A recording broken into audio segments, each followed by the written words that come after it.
Assalamualaikum warahmatullahi wabarakatuh dan salam sejahtera. Saya Muhammad Rizal bin Ahmad, pensyarah program Diploma Teknologi Maklumat daripada Kolej Vocational Ipoh untuk kursus DKB 2343 Server Installation and Configuration. Baiklah, tajuk kelas kita hari ini adalah pengenalan kepada pelayan bahagian yang pertama atau dalam bahasa Inggerisnya Introduction to Server Part 1. Kita lihat dahulu objektif. Objektif pelajaran hari ini adalah berkenaan dengan jenis-jenis server. Di akhir pelajaran ini nanti, anda akan mengetahui nama dan fungsi beberapa jenis server yang akan dibincangkan. Sebelum kita ke objektif pelajaran tersebut, anda perlu mengetahui dahulu apakah itu pelayan. Pelayan atau server adalah sebuah perkakasan atau perisian komputer yang menyediakan perkhidmatan atau servis untuk program atau peranti lain yang disebut pelanggan. Dalam kata yang lebih mudah, server adalah sebuah komputer yang menyediakan servis untuk komputer lain yang disebut klien. Infrastruktur ini dipanggil model client server, yang mana server akan menerima request daripada komputer-komputer atau peranti-peranti lain dan kemudiannya menghantar respon selepas memproses request tersebut. Komputer-komputer atau peranti yang menghantar request dan menerima respon ini dipanggil klien. Server merupakan peranti pusat yang mana pelbagai peranti atau komputer boleh menyambung kepadanya menggunakan rangkaian LAN mahupun rangkaian internet. Slide ini pula menunjukkan beberapa jenis server.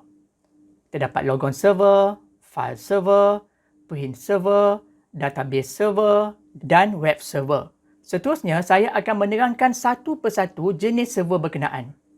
Baiklah, jenis server pertama adalah file server. Fungsi ini merupakan penggunaan paling umum daripada sebuah server di mana server digunakan sebagai pusat penyimpanan fail dalam rangkaian. File server adalah komputer yang mempunyai fail di dalamnya dan komputer-komputer lain boleh menyimpan dan mendapatkan fail yang ada di dalam server tersebut.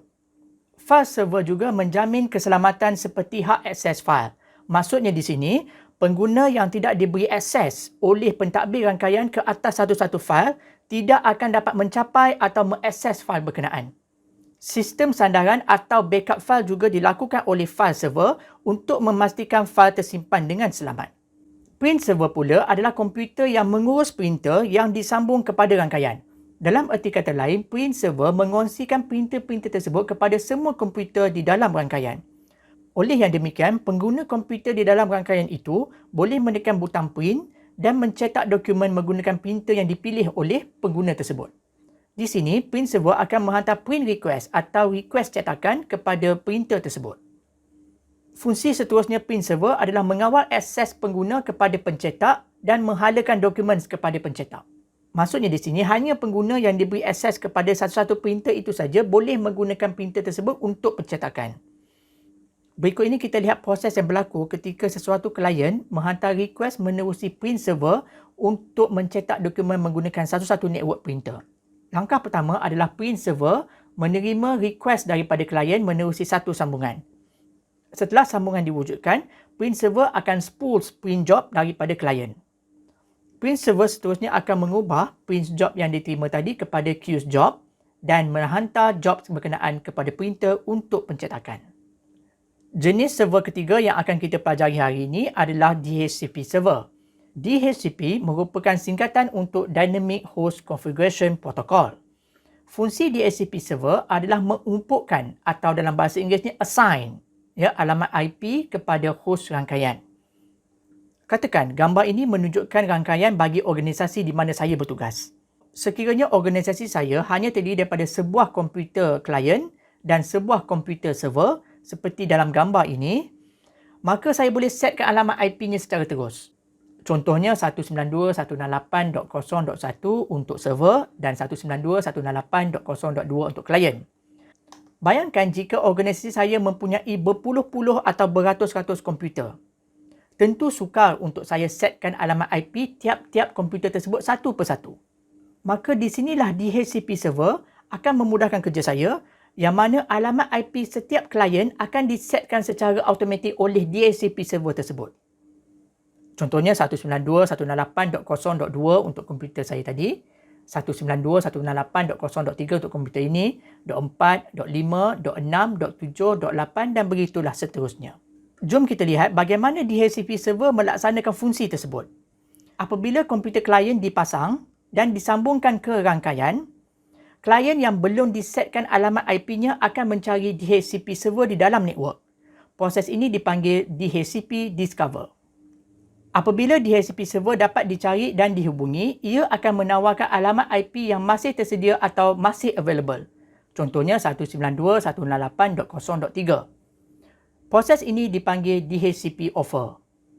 Komputer klien akan menerima offer tersebut dan seterusnya menghantar request kepada DHCP server untuk memberikan alamat IP 192.168.0.3 kepadanya. Proses ini dipanggil DHCP Request. DHCP server yang menerima request tersebut akan respon dengan mengumpulkan alamat IP berkenaan kepada klien tersebut. Proses ini dikenali sebagai DHCP Acknowledgement. Web server pula menyimpan semua fail untuk laman web organisasi. Apabila klien menggunakan browser untuk melayari laman web organisasi, web server akan menghantar fail tersebut untuk membolehkan laman web organisasi dipaparkan di browser berkenaan. Proses penghantaran fail tersebut adalah menerusi protokol yang dipanggil HTTP. Mari kita lihat bagaimana proses ini berlaku. Apabila klien menggunakan browser dan menaipkan URL, contohnya kvepoh.com, ini bermaksud klien sedang request laman web dari server kvepoh.com menerusi internet. Apabila server kvepoh.com menerima request tersebut, ia akan respons dengan menghantar fail laman web yang diminta menerusi internet untuk dipaparkan di browser klien itu tadi. Jenis server berikut ini yang akan kita bincangkan adalah database server atau dalam bahasa Melayunya pelayan pengkalan data. Fungsi database server ini adalah mengurus keselamatan dan pengemaskinian pengkalan data. Sesebuah organisasi yang menggunakan pengkalan data untuk menyimpan maklumat dan data mungkin memerlukan satu atau lebih database server.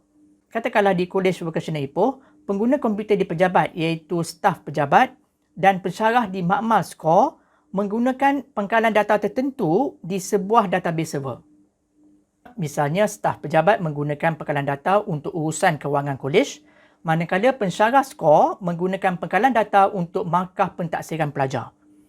Segala urusan pengemaskinian maklumat kewangan dan markah pentaksiran pelajar ini dikendalikan oleh database server ini. Maksudnya, di dalam database server ini terkandungnya pengkalan data untuk kewangan kolej dan juga pengkalan data untuk markah pentaksiran pelajar. Tadi saya ada menyebut database server juga mengurus keselamatan pengkalan data. Maksudnya di sini, staf pejabat hanya dapat mengakses pengkalan data kewangan saja daripada database server ini. Pada masa yang sama, pensyarah skor dan pengguna lain yang tidak berkenaan tidak boleh mengakses pengkalan data kewangan tersebut. Inilah yang dimaksudkan database server mengurus keselamatan pengkalan data. Kita beralih ke jenis server yang berikut iaitu application server. Application server adalah komputer yang memasang atau dalam bahasa Inggerisnya install, mengemaskini atau update dan mengawal akses kepada program yang digunakan oleh syarikat atau organisasi. Ia juga mengendalikan operasi aplikasi di antara pengguna dan juga program perniagaan syarikat atau pengkalan data. Tentu anda pernah berurusan di bank. Semasa berurusan di kaunter, pada setiap komputer staf di kaunter berkenaan akan terpapar aplikasi sistem yang digunakan oleh bank tersebut. Setiap staf di kaunter berkenaan menggunakan aplikasi yang sama dan aplikasi tersebut tersimpan di dalam application server bank berkenaan. Inilah contoh penggunaan application server. Pada setiap cawangan bank berkenaan, sama ada di Greentown maupun di Bercham, semuanya menggunakan aplikasi yang sama. Ini disebabkan application server bank tersebut berpusat di Kuala Lumpur dan sambungan ke server berkenaan dibuat menerusi internet melalui web server. Sebarang pengemaskinian data yang dibuat oleh staf kaunter akan dikemaskini ke database server bank tersebut. Maksudnya di sini terdapat 3 jenis server yang digunakan oleh bank berkenaan iaitu web server, application server dan database server. Jenis server berikut yang akan kita lihat adalah mail server. Fungsi mail server adalah menyimpan dan menghantar email seperti pejabat pos elektronik. Data trafik di sesebuah mail server dikawal menerusi protokol seperti SMTP untuk menghantar dan juga POP untuk menerima email. Satu perkara untuk diingati adalah trafik email tidak bersifat segera seperti chatting. Berikut ini adalah gambaran bagaimana sesebuah komputer klien menghantar email kepada komputer klien yang lain. Apabila klien A menekan butang send, email tersebut akan dihantar terlebih dahulu menerusi protokol SMTP ke mail server organisasi berkenaan. Seterusnya, mail server tersebut akan menghantar email tersebut menerusi protokol SMTP menerusi internet menuju ke mail server organisasi klien B.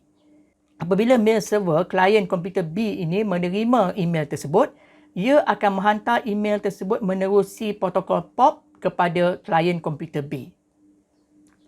Jenis server terakhir yang akan kita bincangkan hari ini adalah DNS server. Sebelum itu, DNS merupakan singkatan bagi Domain Name System.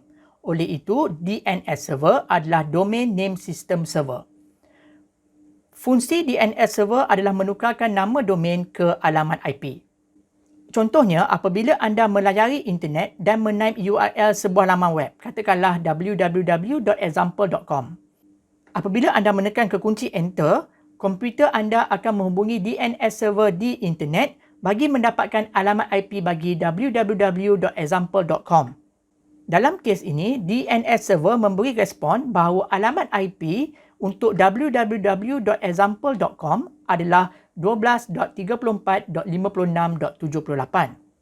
Seterusnya, barulah komputer anda akan menghubungi web server yang alamat IP-nya 12.34.56.78 bagi mendapatkan kandungan laman web yang diminta.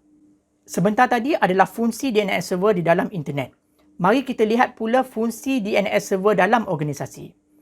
Katakan saya bertugas di sebuah jabatan yang mempunyai berpuluh-puluh staf lain. Antaranya Ali, Siti, Kelvin dan Devi.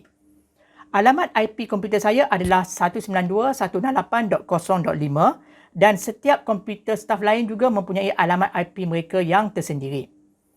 Pada suatu hari, saya perlu menghantar fail ke komputer Devi atau komputer Kevin maupun pada komputer-komputer lain, tentu agak sukar untuk saya menghafal alamat IP setiap daripada mereka. Apatah lagi kalau organisasi saya menggunakan DHCP server untuk mengumpulkan alamat IP secara dinamik. Di sinilah DNS server akan memudahkan kerja saya apabila semua staf mempunyai ID dalam domain yang sama. Contohnya, ali.kvipo.com, devi.kvipo.com, kelvin.kvipo.com dan siti.kvipo.com.